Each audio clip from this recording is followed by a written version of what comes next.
Welcome to Uriah Heep, the Magician's Podcast. I'll be covering every studio song the band has recorded and every bonus track that I can find. Each week we'll go over a new song from the beginning to where they are currently, and as they keep adding albums, I'll keep adding shows. Let the deep dive party begin. In the magic garden, some were singing, some were dancing. Hello and welcome to another episode of Uriah Heep, the Magician's Podcast. I am your host, Scott Haskin, and I have a song for you today because that is what we do on the show. Uriah Heep wrote a song called Love in Silence. It is on the Sea of Light album, and that's the one we're getting into today. Now, I could talk to you about what I think the song is about. I'm not even going to talk to you on the show about how the song was constructed because we have Phil Lanzon himself to do that for us. He has put a video on YouTube on the official Uriah Heep YouTube channel. It is in his series. It is number 4. I've got a link to it in the show notes, and you can watch him play it. You can listen to him talk about it, and it's a very deep insight into the song. So I'm not going to get into any of that. I'm really just going to get into what I hear in the music. But it's a great video. Now, this song, Love in Silence, of course, every song on this album has had a subtitle listed, and this one is called Know Yourself. So it's very interesting. So if you want, you can pause this recording, you can check out Phil's video, or you can go through the review with me and then go and listen to what Phil had to say. Whatever you guys want to do, whatever is easier or more interesting for you, take that direction. Now, I will say that the string arrangements on the official Uriah Heep website are credited to Pete Becket. Phil does talk about this. The one thing that I'll talk about that he says is he wrote the arrangements, but you want to work with somebody that is more familiar with orchestral scoring.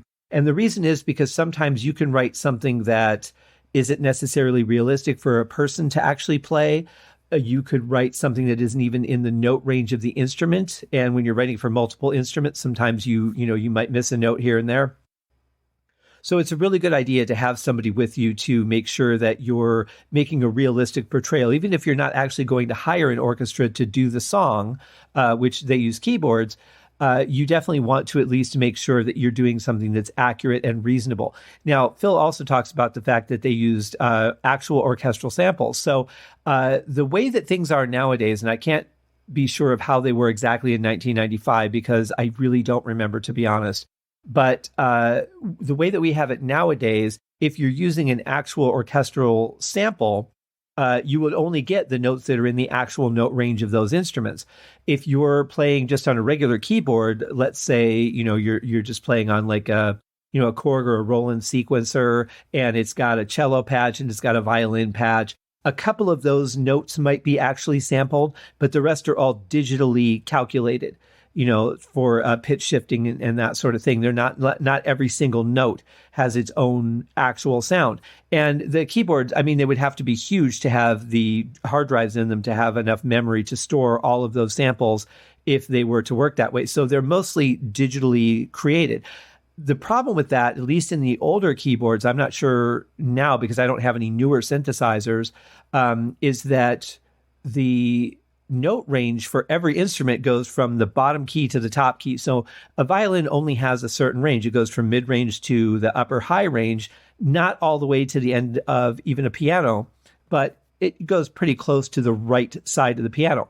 But if you get a sequencer, at least again, the older ones, like the Korg that I have, the N264, does this. So the violin actually goes from the very first note on an 88-note keyboard all the way up to the 88th note. It is not a realistic portrayal of the violin because you could play sounds on the keyboard on a violin that the actual violin cannot play. And that's where you can get into trouble, as I did as a writer, not really thinking about it. So it's a really good idea to have somebody who is really familiar with orchestra so that you could do something realistic. If an orchestra was ever going to play it in the future, you can have that music ready because it'll already be in the note ranges that those instruments play. If somebody wanted to cover it, it's really easy for them to do because, again, everything's actually created for their instruments. So, you've got the cello, you've got the viola, you've got the violin. Those are your string section instruments, and they all play different note ranges.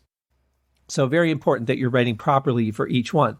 So always a good idea to have someone with you. That someone was Pete Becket for Phil. And, we're going to get into the sound of what we're hearing here in just a minute.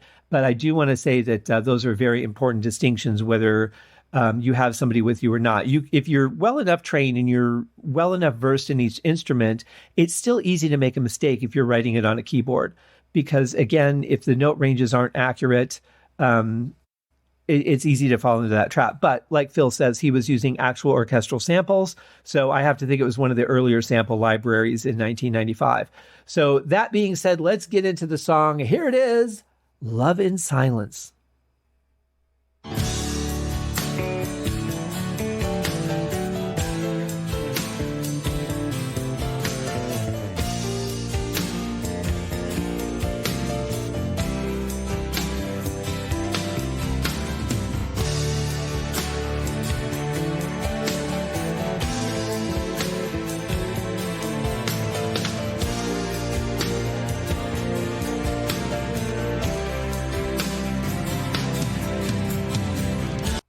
For such a patient sounding song, there's actually quite a bit going on here.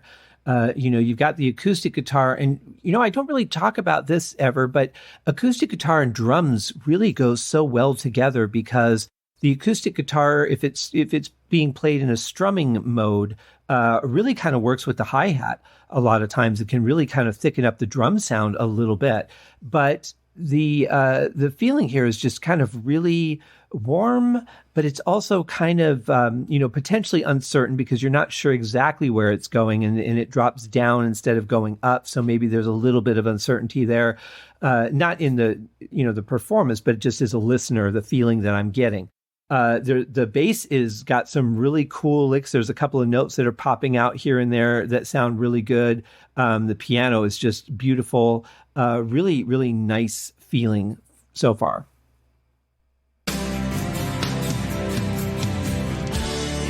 Now, I want to talk about this drum roll for just a second because it's really interesting the way it's played. Normally, you would have, the couple of hits and then that little quick buzz and then maybe another hit, and then the vocals would come in. What he's done here is he's actually delayed that buzz until where the last hit would normally be. And it's really interesting to hear it played that way. It's very uncommon, something that definitely would be a signature Lee Kerslake move.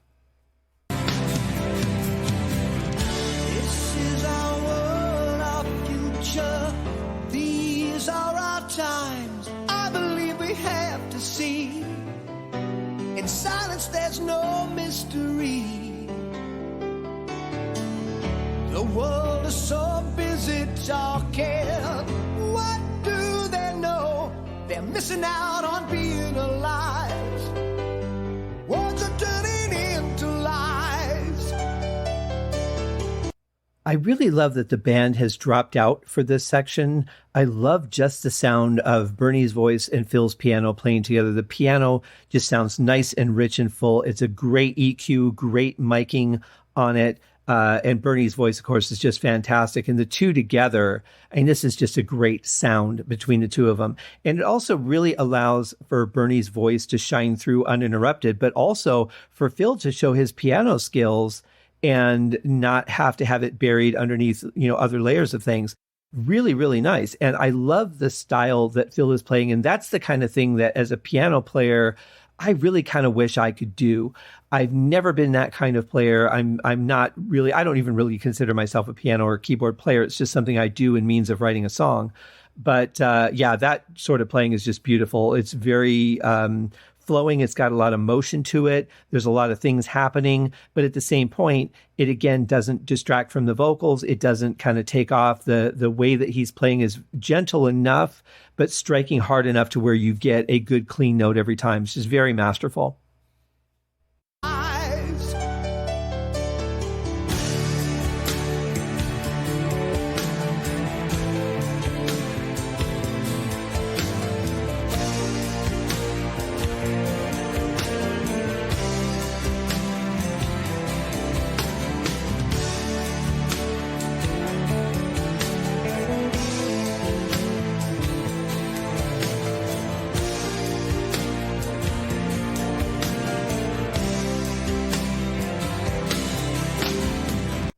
Maybe you see what I mean now that the piano has all the other accompaniment with it. And of course, we've got the strings in there as well. So that's another layer on top of things. So you can hear the difference in the clarity of the piano. It's now starting to get buried within those other instruments a little bit. Fortunately, he's playing more in the upper register, so it is kind of cutting through some of that other sound. But it's such an important part of the song because it's really kind of the solo or the lyric for this section. And I love Mick's acoustic playing on this. It's just nice and smooth as always. He's a very good acoustic player. I love what Trevor's playing during this too, because he's throwing in a lot of little licks here and there, really putting some emphasis on certain notes along with Mick and Phil. But it's got to be on a fretless bass because I'm hearing that, that unique sound of a fretless bass. He's very good at it though. He plays very well. And of course, Lee is just rock solid, absolutely rock solid.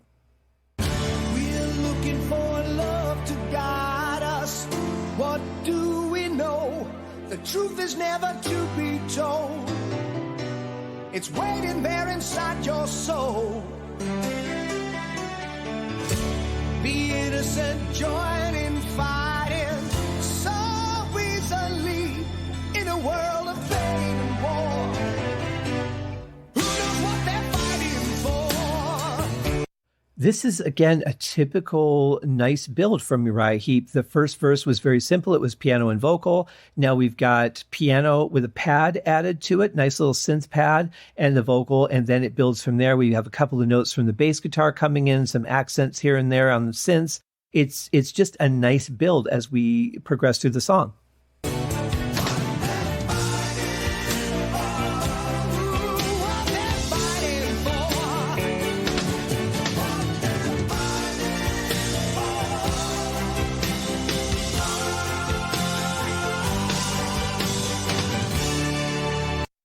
Great inclusion of backing vocals here. I can hear too in my far left ear. Well, I only have one left ear, but on the far left side of the headphones, there is some very short string notes, not quite staccato, maybe just a little bit longer than that, but just going da da da da da da. Just a nice little enhancement to what we're hearing. Doesn't need to stand out, doesn't need to be predominant in the mix. We feel it more so than we hear it. But it definitely is a lovely addition to this section.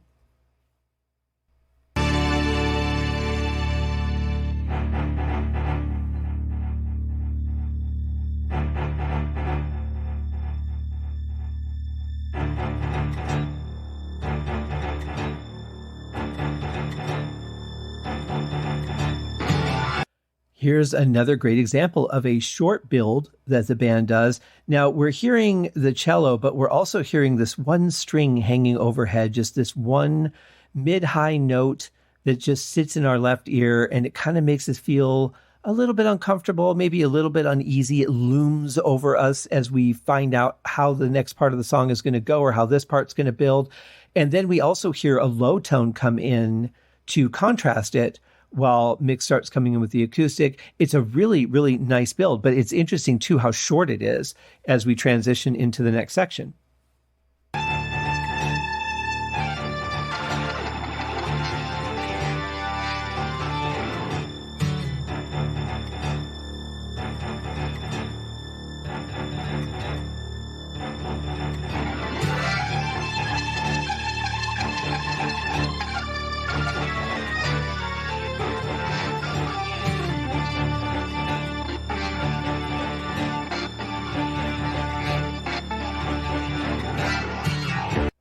It's not easy to keep a pulse like that going and be able to create so much over the top of it without having to change something in the foundation of it. But that really is exactly what's going on here. We're getting these little bursts of organ solo, but the foundation of that cello is staying the same with a little additive here and there. It's really interesting. It's a different sound for the band, for one, but it's very masterfully crafted and performed.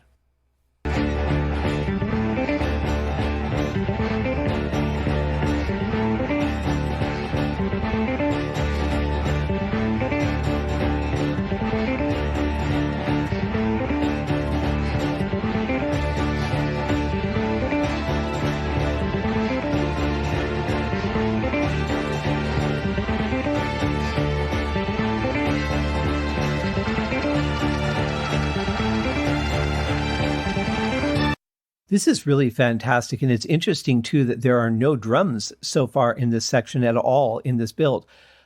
We have a great rhythm that's being kept up by the cello, which is done on the keyboard, and then Mick on the acoustic, just keeping it up very nicely. Now we're getting some fill-ins from Trevor Boulder. As the strings are building above, you know that you're heading towards something. It isn't just the repetition. It's actually, building and starting to get to that peak.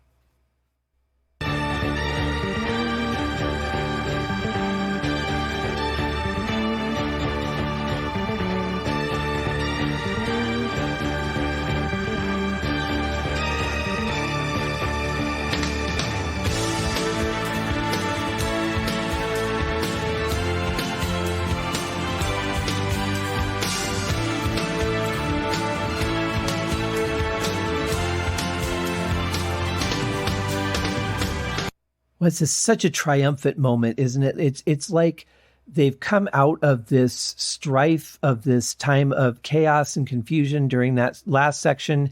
And then when the drums kick in with the strings and everything here, really just sounds powerful, like we've overcome the challenge, we've won the day. And I really like that feeling.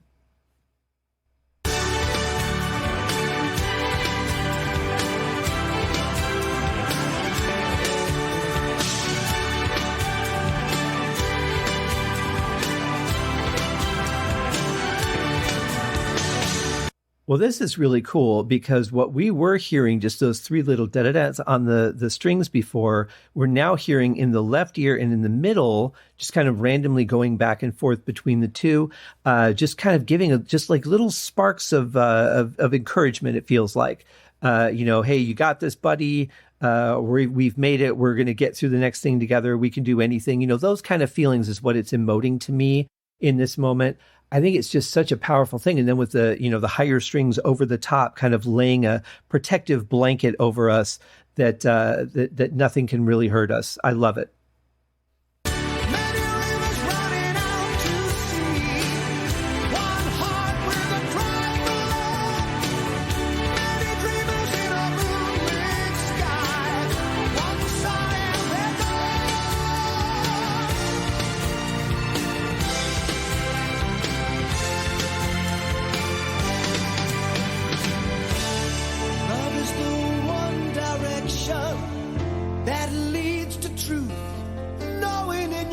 What's right?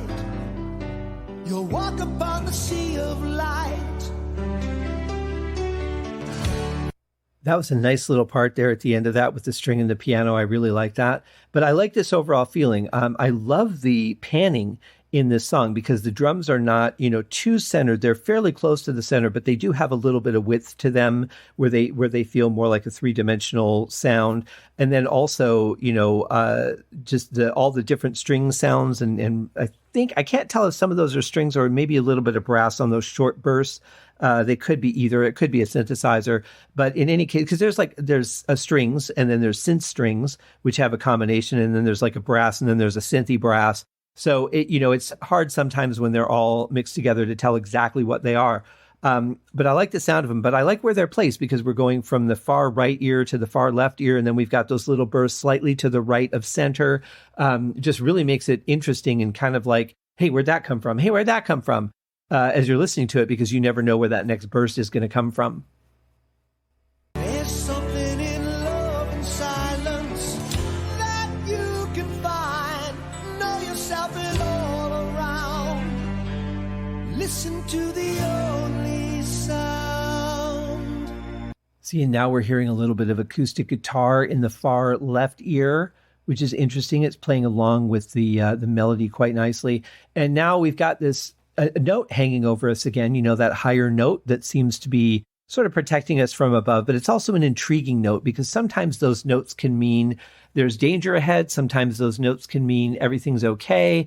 It's really one of those that just is based on how you're feeling in the moment that you're hearing it.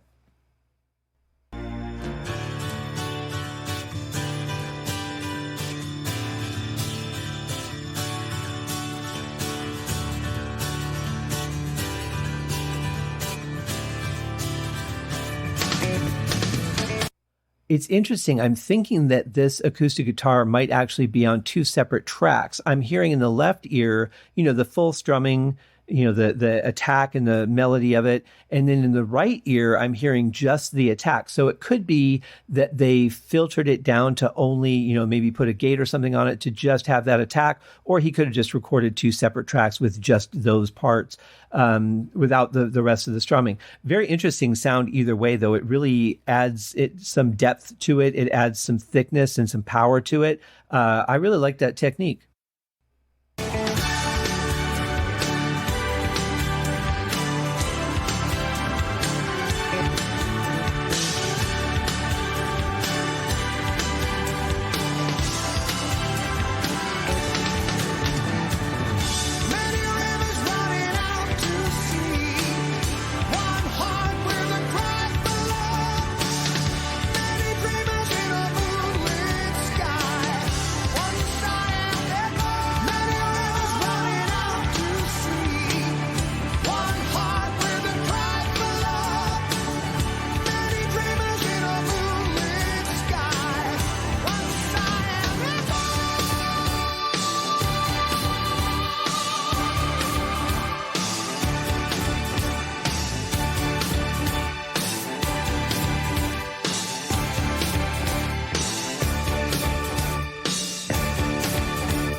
Wow, what a powerful ending. I love that last note. Kind of reminiscent of, is it A Day in the Life by the Beatles? It's that hard strike on the piano and just the orchestra just kind of fading out. That might be the right song. I can't think for sure at the top of the moment. But in any case, I love that sound. The whole last section that I just played kind of reminds me, and I know I talk about visuals a lot, but for me, music can be very visual in the way of the images that it creates in my head.